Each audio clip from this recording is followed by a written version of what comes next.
3 minutes in the Word, a journey through the Bible. Today, we're talking about 2 Samuel chapter 10. This chapter begins with the Ammonite king dying and Hanun succeeding him on the throne. David sees this, and with his godly heart, he sends an envoy to Hanun to send his condolences. Hanun, he overreacts. He thinks David's men are there spying on him. So he has the men seized. He has the men's beards shaven halfway off. He has their clothing cut at the buttocks, and he sends the men away. The men are embarrassed.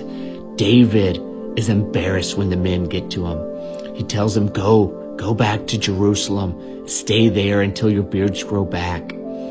Hanun knows that he's angered and humiliated David. So he goes and hires 20,000 Aramean soldiers, 12,000 men from Tob, 1,000 men from King Maacah. David hears this. David gets his army together with Joab leading the army. They get to Rabbah, and the Ammonites are out there guarding the front of the city, the front gate. The Arameans and the other soldiers are out in the open country. Joab sees this. He's surrounded on both sides. He essentially looks at his brother and says, you take the men at the gates, I'll take the men in the open country. If you need help, I'll help you. If I need help, you help me. But I know in the end that the Lord will do what is good in his own eyes. The Arameans, they see this. They flee.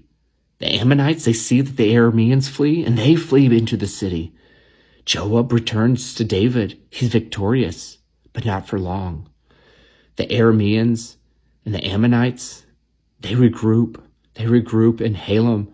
They recruit more men. David hears this. David is furious. David, instead of sending Joab and his army up there, he goes himself with the army.